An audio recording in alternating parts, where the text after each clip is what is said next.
Morning friends, অনেক দিন পর আবার শুরু করছি মোটো ব্লগিং। মাঝখানের কিছু আপডেট যেতে যেতে দেবো। এতদিন হলো না কেন, কি সমস্যা হয়েছিল, এভরিথিং বলবো। এছাড়াও মাঝখানে আরও অনেক কিছু হয়ে গেছে, ঘটনা ঘটেছে, সেগুলো সম্বন্ধে আলোচনা করব। ঘড়িতে সময় এখন 9:40,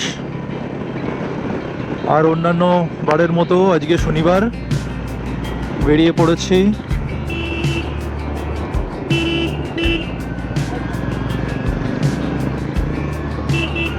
পিকনিক স্পটের বাস চলে এসছে, স্কুল স্টুডেন্টদের বাস।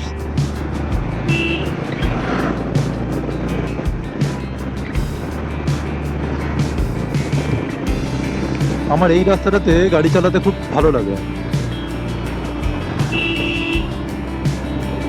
একদম মনে হয় যেন পাহাড়ের রাস্তা, একে বেঁকে।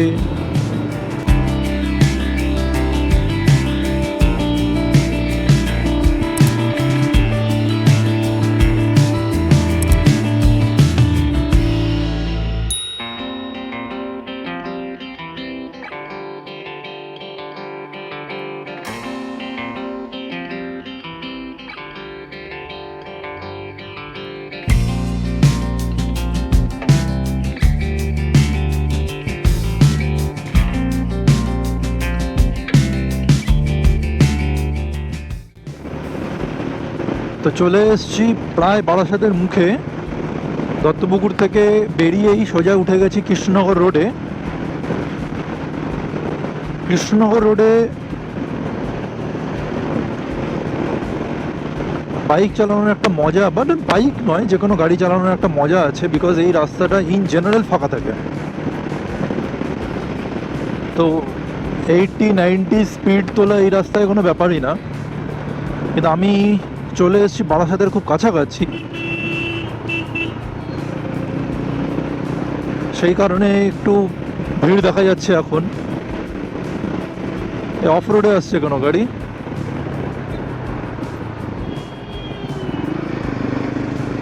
আজব, তাহলে ডিভাইডার থেকে ইউটার্ন নাও।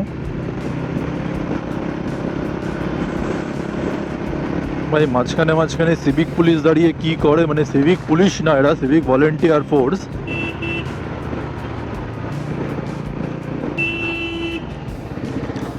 দেখে দেখে কানার মতো।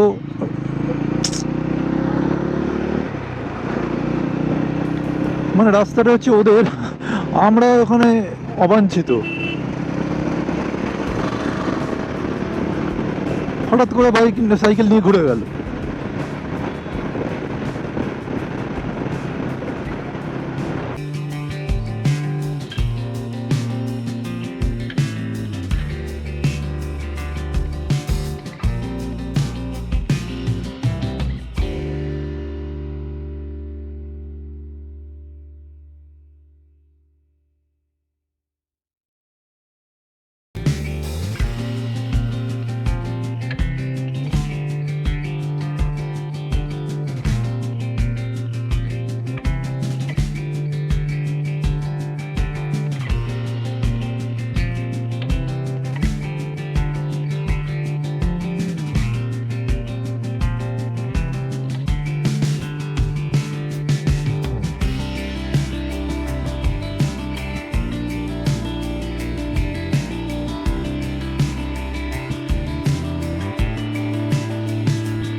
তো আমরা যাব আজকে, মানে আমরা বলতে আমি আর আমার পুষ্পাকে নিয়ে যাওয়া হবে দ্য চেইন গ্যাংয়ে। চেইন গ্যাংয়ের যে এই স্যাডেল স্টে ইনস্টলেশনের রিল, সেটাও খুব শিগগিরই ওরা নেটে দেবে। সেই লিঙ্কটাও আমি দিয়ে দেবো আমার চ্যানেলে।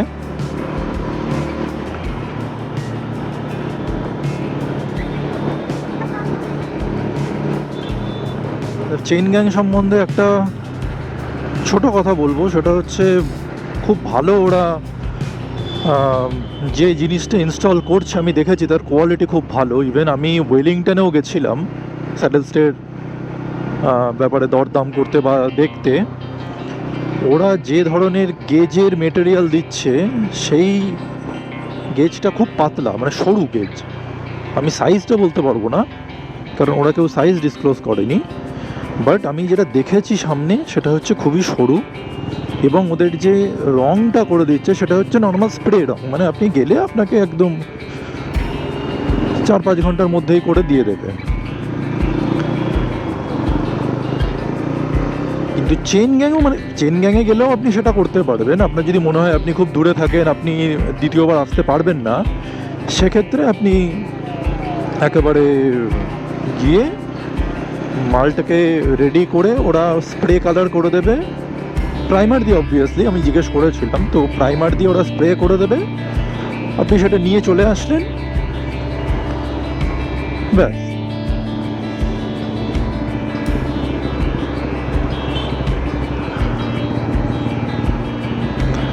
আর যদি আপনি মনে করেন না পরে আপনি যাবেন, সেক্ষেত্রে আপনি বানিয়ে আসবেন, ওরা সেটাকে মেশিনে দিয়ে রং করবে, তারপরে ওরা আপনাকে ফোন করে ইনফর্ম করবে যে আপনার মেটেরিয়াল রেডি হয়ে গেছে, তখন আপনি এসে ইনস্টল করে নিয়ে যাবেন। যেরকম আমি এর আগের রবিবার দিন গেছিলাম, তখন ওরা আমার সমস্ত মেজারমেন্ট করে মাল রেডি করে রেখে দিল উইদাউট কালার। এইবার ওরা ওদের সময় মতো মেশিনে কালার করে আমাকে ইনফর্ম করেছে। দুদিন আগে ইনফর্ম, মানে দুদিন না, গতকালের আগের দিন আমাকে ইনফর্ম করেছে, মানে বৃহস্পতিবার দিন। মাঝখানে শুক্রবার, আজকে আমি শনিবারে যাচ্ছি। কেমন মেটেরিয়াল সেটা আপনারা দেখতেই পারবেন। তবে যারা স্যাডেল স্টে লাগানোর জন্য চিন্তা করছেন ওয়েলিংটনে, আমি জানি না ওয়েলিংটনে আপনারা কতটা লাগিয়েছেন, কতটা ভালো রেজাল্ট পেয়েছেন আমি জানি না, বাট চেইন গ্যাংয়ে রিলায়েবল। কারণ জিনিস যদি মজবুত হয় তাহলে তার উপরে আপনি একটা সার্টেন ওয়েট ক্যারি করতে পারবেন। এবার আপনার জিনিস পাতলা বা নরম, সেক্ষেত্রে আপনি সেই ওয়েটটা ক্যারি করতে পারবেন না। এখানে হচ্ছে ড্রব্যাক। এবার কেউ যদি আপনি ফ্যাশনের জন্য লাগান, সেটা অলওয়েজ ওয়েলকাম। যে কোনো জিনিস আপনি ফ্যাশনের জন্য লাগাতে পারেন, ইভেন প্লাস্টিকেও লাগাতে পারেন, because that is a fashion thing. But যদি আপনি মনে করেন যে না আপনি ভারী জিনিস ক্যারি করবেন, সেক্ষেত্রে আমার মনে হয় মজবুত জিনিস লাগানোটাই বেটার। এখন এয়ারপোর্টের মধ্যে ঢুকবো, মানে এয়ারপোর্টের মধ্যে দিয়ে যে রাস্তাটা যাচ্ছে কম্পাউন্ডের মধ্যে দিয়ে,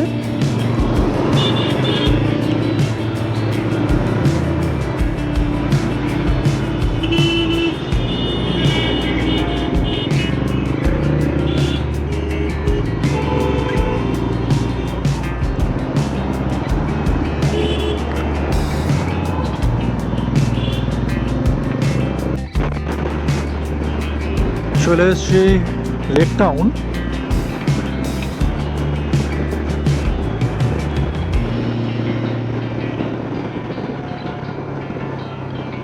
এখনও অনেকটাই যেতে হবে প্রায় রুবি পর্যন্ত, রুবির পরেও আরও খানিকটা। তো মাঝখানে হয়েছিল যে গল্পটা আপনাদের সাথে করব বলেছি, আমি দীঘায় ঘুরতে গেছিলাম, আমি, আমার মিসেস, আমার মেয়ে, তিনজনে মিলে। তো সেখানে আমার আগের গোপ্রোটা নিয়ে গেছিলাম, মানে আগের গোপ্রো বলতে এই গোপ্রোটা নতুন, আবার পরে কেনা রিসেন্টলি।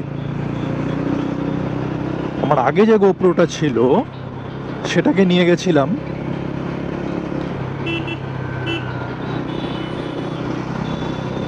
তো দীঘায় স্নান করতে করতে হঠাৎ করে সেই গোপ্রোটা দীঘার সমুদ্রে পড়ে যায়, আর আমি হারিয়ে ফেলি আমার ছোট্ট বন্ধুটিকে। অবভিয়াসলি মন খুব খারাপ ছিল, ঘুরতেও পারিনি ঠিক করে দীঘা। তো তারপরের থেকে আবার পয়সা জমানো শুরু করি, করতে করতে ফাইনালি গোপ্রোটা কিনেছি। একই, আমি আপগ্রেড করি, গোপ্রো 9ই রয়েছে। কারণ আপনারা জানেন আমি প্রফেশনাল মোটো ব্লগার নই, তো সুতরাং যে কোনো মেমোরি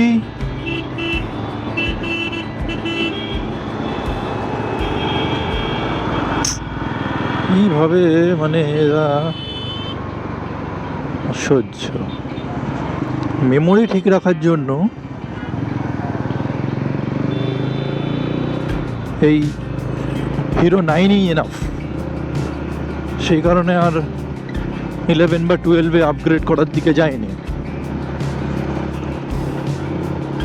তো যাই হোক, গোপ্রো হারিয়ে গেছিল বলে এক প্রকার বন্ধ হয়েছিল ভিডিও। আর মাঝখানে আমার গাড়ির সার্ভিসিং নিয়ে অনেক কিছু হয়েছে। আমার এই গাড়িটা কেনা হয়েছে দত্তপুকুরেরই একটা দোকান থেকে, যেখান থেকে আমার আগের বাইকটা ছিল FZS। তো আমি যখন FZ এক্সচেঞ্জ করব, সেই সময় আমি প্রায় অনেকগুলো সার্ভিস সেন্টার বা শোরুমে গিয়ে যোগাযোগ করি, তারা FZ-এর কীরকম প্রাইস দিচ্ছে, এক্সচেঞ্জ প্রাইস। তো এক্সচেঞ্জ ভ্যালু তাদের কাছে খুবই কম ছিল। আমি ইয়ামাহা মানে আমি যে শোরুমে সার্ভিস করাতাম বারাসাতে, অ্যাকচুয়ালি বারাসাত না, মধ্যমগ্রামে বলা যায়, তনুষ্কা অটো, তারা আমাকে খুব কম একটা প্রাইস দিল, 50 to 55,000-এর মধ্যে থাকবে। এই রকম প্রাইস দেওয়ার পর আমি আবার যাই অন্য শোরুমে। আমার মনে হয় খুব সম্ভবত আমি তারপরে TVS-এ গেছিলাম, TVS মধ্যমগ্রামে যে শোরুমটা আছে।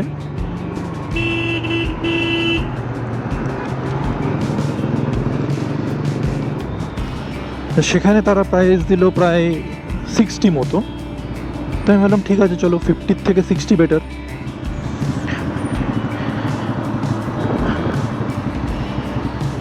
তো 60 পর্যন্ত ঠিক ছিল। তারপরে আমি যাই ওখান থেকে KTM না এনফিল্ডের শোরুমে। এনফিল্ডও আমাকে ওই 50 to 55 আবার নামিয়ে দেয়। তো আমি তখন মনে করি না, TVS যখন ভালো দিচ্ছে, আমি TVS-এর শোরুম থেকেই আমি নেক্সট গাড়ি কিনব। অনেকগুলো গাড়ির টেস্ট ড্রাইভ নিয়েছিলাম, তার মধ্যে TVS তার শোরুম থেকে আমাকে টেস্ট ড্রাইভ দেয়নি। আমি বলবো না যে TVS-এর মধ্যমগ্রাম শোরুম থেকে আমি টেস্ট ড্রাইভ পেয়েছি। তো TVS আমাকে তার মধ্যমগ্রামে যে শোরুম আছে শাও অটো, সেখান থেকে আমাকে টেস্ট ড্রাইভ প্রোভাইড করেনি, কিন্তু সেখানে এই গাড়িটা ডিসপ্লেতে ছিল। আর আমার দত্তপুকুরে আমার এক বন্ধু, তার এই বাইকটা রয়েছে। তো আমি এই বাইকটা চালিয়েছি, আপনারা আমার রিল দেখলে, অনেক পুরনো রিলে এটা খুঁজে পাবেন। আমি এই বাইকটাকে চালিয়েছি, তার সাথে বাইক চালিয়ে আমি দত্তপুকুর থেকে মধ্যমগ্রামের ওই শোরুমে নিয়ে গেছিলাম। সেই ছেলেটি শোরুম থেকেই বাইক কিনেছিল, তো শোরুমে নিয়ে গেছিলাম। শোরুমের পরে আমি সেটাকে মানে শোরুমে মানে সার্ভিস সেন্টারেই, ওরও গাড়ির একটা ডিফেক্ট ছিল, হেডলাইট জ্বলছিল না। তো তারপরে সেখান থেকে আমি ব্যারাকপুরে যাই, বাইক চালিয়ে নিজেই ড্রাইভ করেছিলাম। তো সত্যি বাইকটা আমার খুব ভালো লেগেছিলো, এত স্মুথ, এত সুন্দর, আমার ভালোই লেগেছিলো বাইকটা। তো এটাও আমার উইশ লিস্টে, নট উইশ লিস্ট, মানে পছন্দের লিস্টে এটা ছিল অবভিয়াসলি। তো আমি টেস্ট রাইড পাইনি, যথারীতি আমি ওখান থেকে কথা টথা বলে এই বাইকের দাম কত, ডেলিভারি কত দিনের মধ্যে হবে, আমাকে প্রি বুকিং করতে হবে কিনা, এটসেট্রা এটসেট্রা, যা যা কথা বলার, বা ক্যাশে নিলে কী পড়বে, ফিন্যান্সে নিলে কী পড়বে, ফিন্যান্সের ইন্টারেস্ট কত, what ever the thing is, আমি মধ্যমগ্রামের ওই শোরুমের শাহ অটোতে বসে আমি আলোচনা করি এবং একটা বাজেট ফাইনাল হয়। তো এরপর আমি ওখান থেকে আবার আমি রয়্যাল এনফিল্ডে যাই, কারণ আমার রয়্যাল এনফিল্ডের দুটো গাড়ি আমার খুব পছন্দের। এক নম্বরে ছিল হিমালয়ান, নতুনটা নয় অবভিয়াসলি, তখন পুরোনোটা, আর একটা ছিল মিটিয়ার। হয় হিমালয়ান নয় মিটিয়ার, আমি এই দুটোর মধ্যে যে কোনো একটা নেবো। অন্যগুলো আমার ঠিক পছন্দ না, হান্টার বা স্ক্র্যাম এগুলো আমার ঠিক পছন্দের মধ্যে নেই। আমি ওখানে স্ক্র্যামেরও আমি টেস্ট রাইড নিই, কিন্তু আমার ভালো লাগে।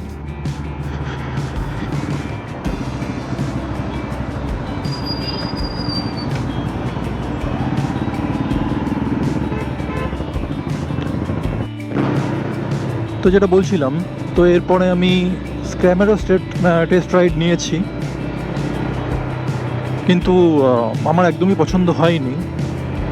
মানে স্ক্র্যামটা যথেষ্ট হালকা হিমালয়ানের তুলনায়, বাট যখন অ্যাডভেঞ্চার করব বা আমি লং রাইডে যাব, সেই সময় আমি সবসময় প্রেফার করি ওয়েটি ভেহিকেল। তাতে কি মানে ডিসব্যালেন্স হওয়ার চান্সেস একটু কমে যায়। আমি এটা বলবো না যে হালকা ভেহিকেল হলে ডিসব্যালেন্স হয়ে যাবে, বাট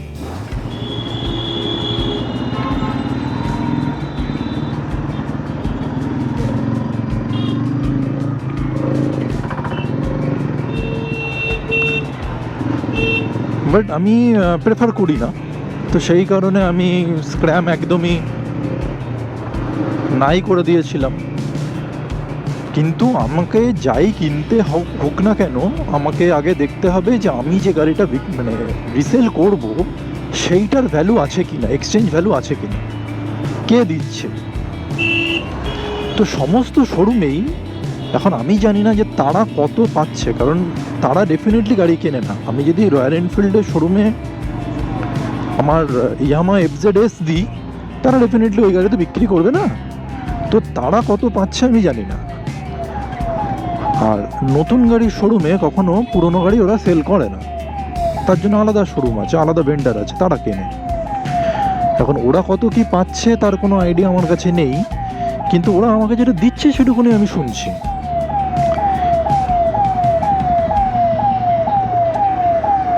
তো এরপরে হলো কি, আমি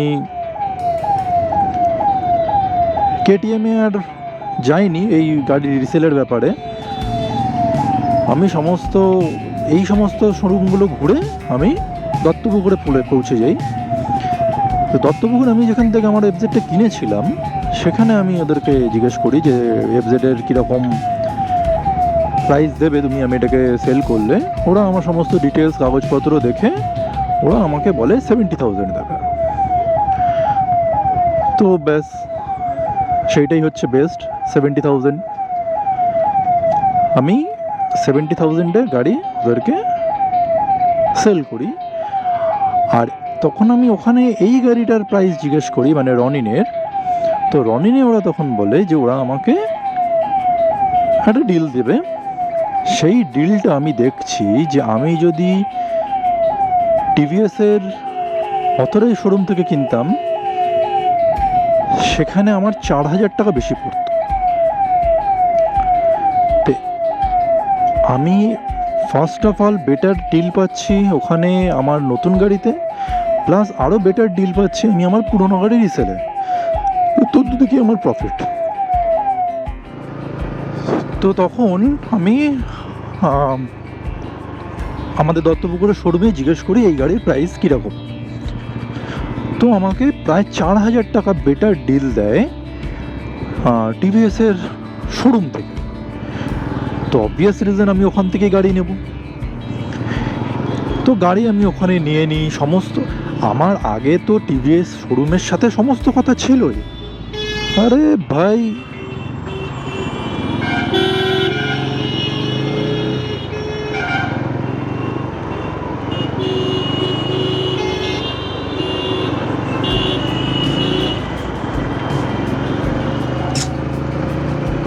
এরা তো আমার আগে টিভিএস শোরুমের সাথে সমস্ত কথাই ছিল, আমি জাস্ট গাড়িটা ওখান থেকে নিলাম না, কারণ হচ্ছে আমাকে ডিল বেটার দেয়নি তাই। ইভেন শোরুম থেকে আমাকে যখন বারবার ফোন করছিল আমি তখন বলেওছিলাম যে আমি এখান থেকে বেটার ডিল পাচ্ছি। না স্যার, গাড়ির দাম একই, গাড়ির দাম কি করে কম হয় বেশি হয়? হ্যাঁ, বলছি দেখুন আমি গাড়ির ব্যবসা করি না, আমি কাস্টমার, আমি গাড়ি কিনবো। তো আপনার যা দাম আপনি বলছেন তার থেকে আমাকে আর একজন বেটার দাম বলছে, সেও গাড়ির সেলার। তো অবভিয়াসলি তারা কমায়নি, আর আমি ওখান থেকে আর গাড়ি না নিয়ে আমি দত্তপুকুরের থেকেই গাড়িটা পারচেস করলাম। তো এভরিথিং ইজ ওকে। যখন আমি আমার সার্ভিসিংয়ের টাইম হলো, ফার্স্ট সার্ভিস, আমি সার্ভিস করতে গেলাম মধ্যমগ্রামে, যে শোরুমে আমার কথা হয়েছিল, সে শোরুমের যে সার্ভিস সেন্টার টিভিএসের অথরাইজ, সেখানে যেতে তারা আমাকে তখন মানে প্রথমে দাঁড়ালাম, সার্ভিস সেন্টারের লোকরা দেখলো আমি এসছি গাড়ি নিয়ে, কি গাড়ি এটসেট্রা সবই দেখলো। কিন্তু যখন আমি ওখানে গিয়ে সার্ভিস বুক আমি জমা করলাম, তখন সে বলছে না আপনার সার্ভিসিং এখানে হবে না। আমি বলছি মানে আমার এখানে সার্ভিস হবে না কেন? টিভিএসের কি আর কোথাও সার্ভিস সেন্টার আছে এখানে কাছাকাছি? বলছে না, আমাদের এই সার্ভিস সেন্টারে এই রনিন গাড়ির সার্ভিস হয় না। আমি বলছি এটা আবার নতুন ধরনের একটা কথা শুনলাম, মানে শোরুম গাড়ি বিক্রি করতে পারবে কিন্তু সার্ভিস করতে পারবে না। তাই আমি বললাম ব্যাপারটা একটু বুঝিয়ে বলুন। তখন আমাকে বললো যে যেহেতু এই গাড়িগুলো টিভিএসের একটু প্রিমিয়াম কোয়ালিটির গাড়ি, রনিন, মানে আমি যে সময় সার্ভিসিংয়ের কথা বলছি তখন RTR 310টা বেরোয়নি, রনিন RR 310 এই দুটো গাড়ি, তারা বলছে যে এইগুলো যেহেতু টিভিএসের প্রিমিয়াম সেগমেন্টের গাড়ি, এই গাড়িগুলোর সার্ভিসিংয়ের অথরাইজেশন কোম্পানি এদেরকে দেয়নি। শুধু এদেরকে এরকম নাকি আরও বহু সার্ভিস সেন্টার আছে, ছোটো ছোটো সার্ভিস সেন্টার, কারণ তাদের টেকনিশিয়ান নেই, তাদের সেই স্পেস নেই, এটসেট্রা এটসেট্রা।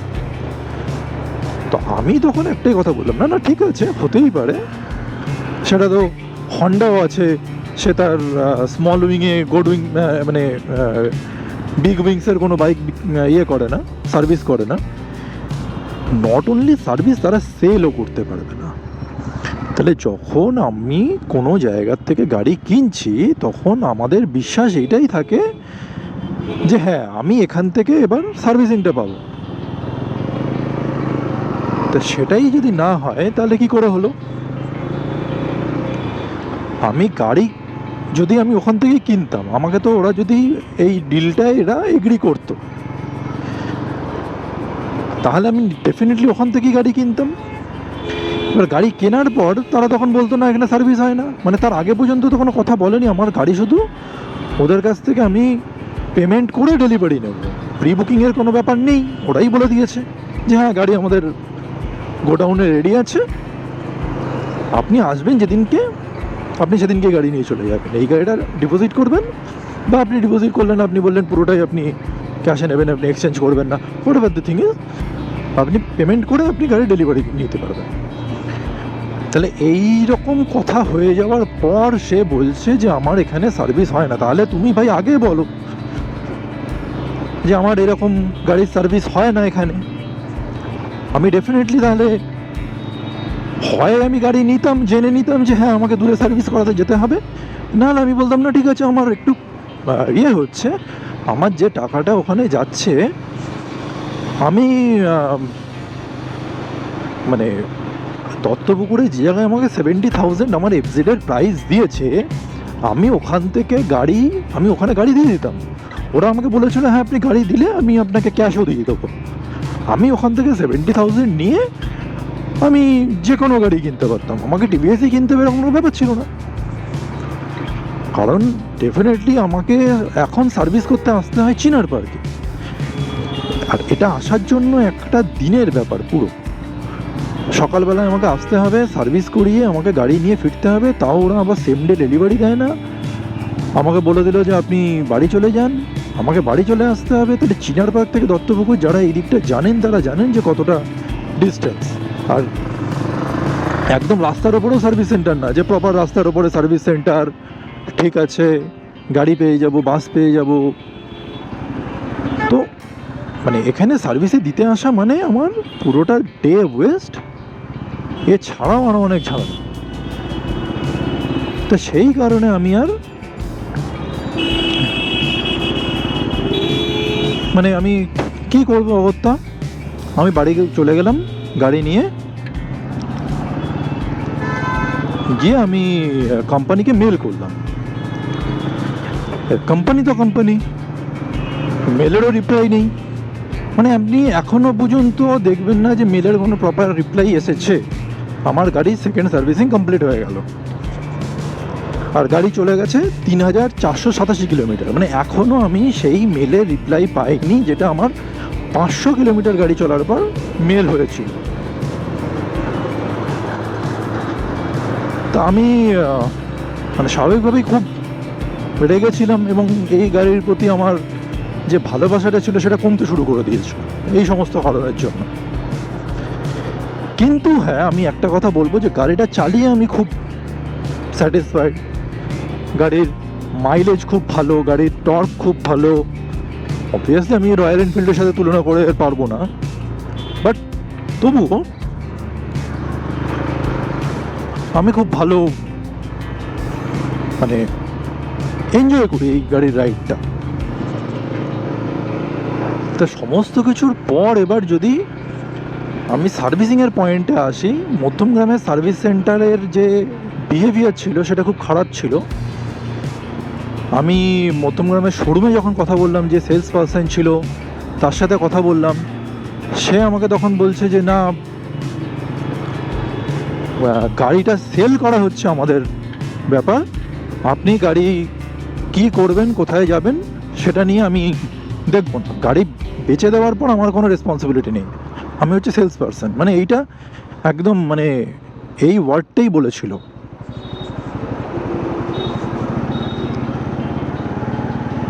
রুবির থেকে বাঁ দিকে ঢুকে গেছি।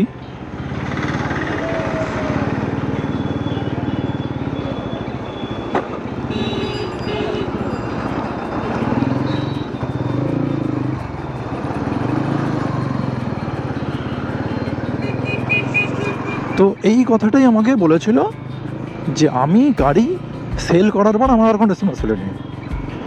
তো আমি এই কথাটা কোম্পানিকে মেল করে জানিয়েছিলাম, বাট কোম্পানি কোনো রেসপন্স দেয়নি। এটা হচ্ছে আমার এখনও পর্যন্ত সবথেকে খারাপ লাগার জায়গা, যে যেখানে আমি কোম্পানির একজন কাস্টমার, সেখানে কোম্পানির সবসময় এই জিনিসটা দেখা উচিত। বাট হ্যাঁ, কোম্পানি কোনো মেলে রিপ্লাই না করলেও কোম্পানির যে অফিসার কোনো একজন, সে আমার সাথে কথা বলেছিল, আমাকে ফোন করেছিল, জানতে চেয়েছিল। আমি তখন তাকে বললাম এই ব্যাপার। সে আমাকে বলেছিল যে নিশ্চয়ই আমরা ক্ষমা চাইছি, এটা বলাটা ঠিক না, আমরা ওই সেলস পার্সনের এগেনস্টে আমরা যথাযথ ব্যবস্থা নেব। বাট অ্যাজ ইউজুয়াল কোনো ব্যবস্থাই হয়নি। ইভেন সেই সেলস পার্সন এখনও রয়েছে, এবং হয়তো অন্যান্য কাস্টমারদের সাথেও সেই রকম বিহেভ করছে, সেটা তো আমি জানি না। কিন্তু কোম্পানির ওই পলিসিটা ঠিক নয়। এরপরে কোম্পানি আমাকে আবার ফোন করে মধ্যমগ্রামের সার্ভিস সেন্টারেই সার্ভিস করতে বলে।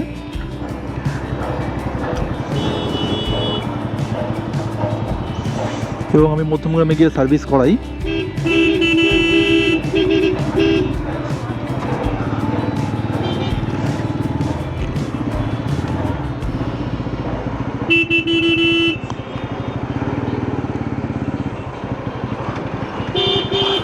আবে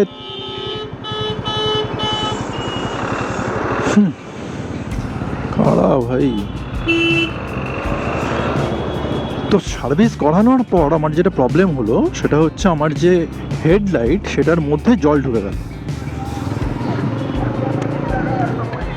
হেডলাইটের মধ্যে জল ঢুকে হেডলাইটে পুরো ফগ,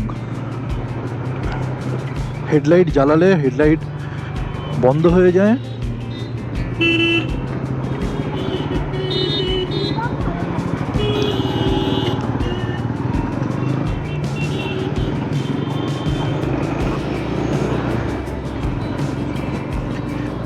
হঠাৎ করে একদিন দেখি হেডলাইট বন্ধ হয়ে গেল, রাস্তায় অন্ধকার হয়ে গেল। আমি প্রথমে বুঝতে পারিনি ব্যাপারটা যে কী হলো। আমি ভাবলাম কারেন্ট চলে গেল হয়তো। তারপরে ভাবলাম যে না, আমার তো হেডলাইট জ্বলার কথা। আমি গাড়ির থেকে নেমে দেখি হেডলাইট আর জ্বলছে না। আর একদম সেই আগেকার দিনে টিউবলাইট যেরকম টিপ টিপ টিপ টিপ করতো জ্বলার আগে, যখন ভোল্টেজ কম থাকতো দপদপ করতো, ঠিক সেই রকম দপদপ করছে, জ্বলছে না। আমি আবার সময় করে মধ্যমগ্রামের সার্ভিস সেন্টারে গেলাম। মানে এটা সার্ভিস করে আসা 7 দিনের মধ্যেই, আমি যে শনিবার অথবা রবিবার আমার মনে নেই এই মুহূর্তে, ঠিক তারপরের শনি রবিবারে আমি যাই সার্ভিস করাতে, সার্ভিস করিয়ে আসি। সেখানেও মানে যাওয়ার পরে তারা বলছে যে না, আপনাকে আগেই বলেছিলাম যে আমার অথরাইজেশন নেই, সুতরাং আমি এর কোনো কিছুই পাবো না। মানে আমি যদি বলি যে আপনার এই হেডলাইটটা নিয়ে আসার জন্য কোম্পানিকে, আমি যদি বলি, কোম্পানি আমাকে পাঠাবেই না, কারণ আমাকে সেই অথরাইজেশনই দেয়নি। আমি বললাম বা খুব ভালো কথা বলছেন, তাহলে আপনি আমার সার্ভিস করলেন কী বেসিসে? বুঝি না, কোম্পানি বলেছে সেই জন্য। আমি বলছি ব্যাস, কোম্পানিকে বলবেন যে আপনি আমাকে বলেছিলেন, আমি এই সার্ভিস করেছি এই গাড়ি, সার্ভিস করার পরে এই সমস্যা দেখা দিয়েছে, এখন এটার আমাকে রিপ্লেস করে দিতে হবে, কারণ উইদিন ওয়ারেন্টি আছে। আর যতই ওয়ারেন্টি আর ওয়ারেন্টির মধ্যে না হোক, হেডলাইটের মধ্যে কখনোই জল ঢোকার কথা নয়। তো সেটা যখন ঢুকেছে তাহলে সেটা কোম্পানিকে পাল্টে দিতে হবে। কিন্তু তারা আমাকে সেটা করে দিল না। এরপরে আমাকে ওরা বললো যে চিনার পার্কের একটা সার্ভিস সেন্টারে যেতে। তো সেই চিনার পার্কের সার্ভিস সেন্টার থেকে এখন আমি সার্ভিস করাই, আমার সেকেন্ড সার্ভিসিং ওখান থেকেই করালাম। এখন গাড়ি ভালোই চলছে, এখনও পর্যন্ত কোনো সমস্যা হয়নি। 1 সপ্তাহ হয়েই গেছে, 1 সপ্তাহ না, অ্যাকচুয়ালি 2 সপ্তাহ হচ্ছে এটা। তো আমাকে চিনার পার্কে আসতে হলো, গাড়ির ওরা হেডলাইট চেঞ্জ করে দিল। বাট এই হচ্ছে সমস্যা আমি এই গাড়িটা কিনে ফেস করেছি।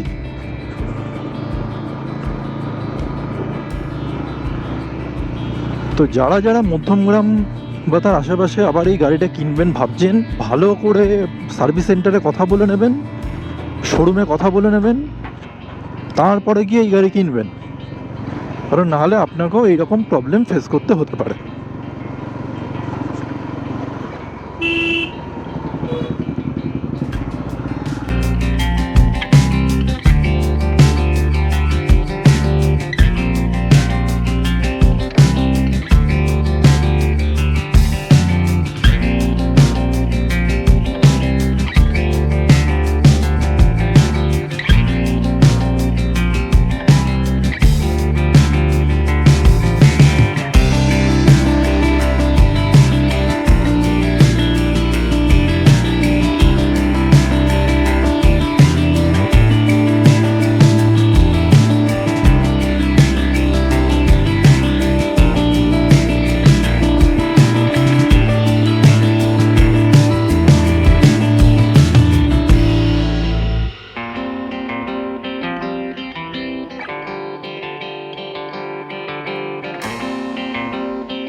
হয়ে গেল চেন গ্যাংয়ে আমাদের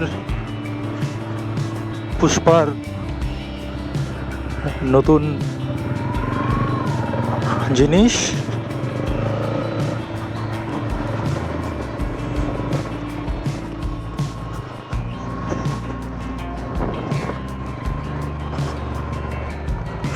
এখনো পুষ্পার জন্মদিন আসেনি, তার আগে পুষ্পার অনেক কিছু হয়ে গেল।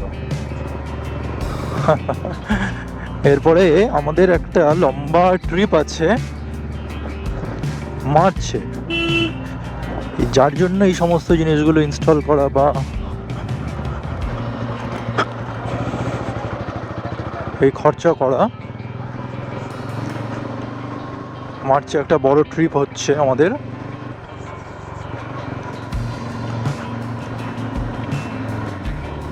সেই ট্রিপ সম্বন্ধে জানতে বা ফলো করতে আমাদেরকে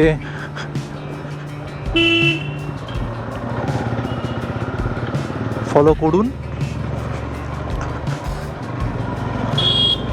আমাদের চ্যানেলকে সাবস্ক্রাইব করুন আর পাশে থাকুন।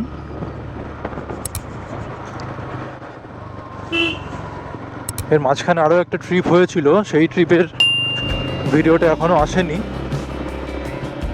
সেটাও দেব, সময় হচ্ছে না জাস্ট সেই কারণে। সেই ভিডিওটাও আসবে।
এখন বাড়ি ফেরার পালা।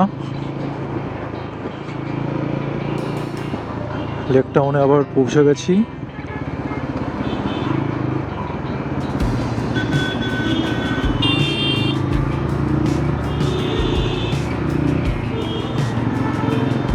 প্রচণ্ড খিদে পেয়ে গেছে, 2:20 বাজে, এখনও খাওয়া হয়নি। সকালবেলায় বেরিয়েছি 9টা 9:30টার সময়।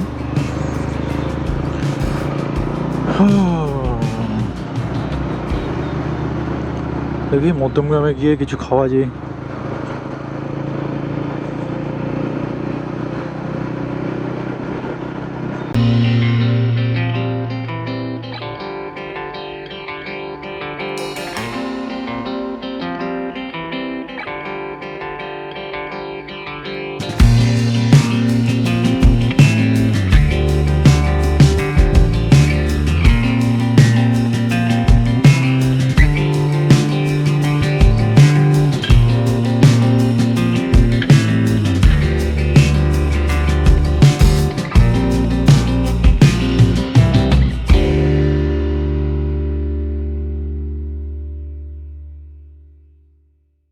আমি ভাবছি তার মাঝখানে এখান থেকে হলদিরাম থেকে একটু খেয়ে নিই। হলদিরামে পাওভাজি, ধোসা সমস্ত পাওয়া যায়।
এসে গেছি হলদিরামে, হলদিরাম প্রভুজি।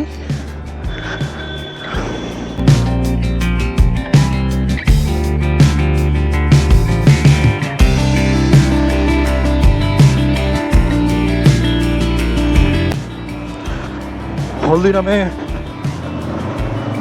পেটে একটু ইন্ধন দিয়ে বেরোলাম।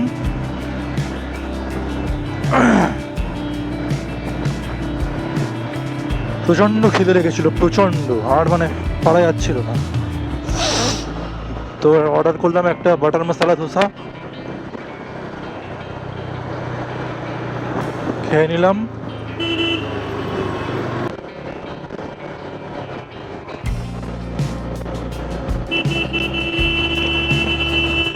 अबे गंडू,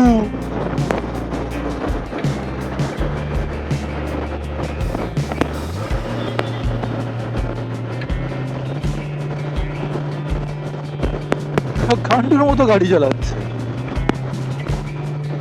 এখানে ঢুকছে ওখানে ঢুকছে, হর্ন দিলে শুনছে না।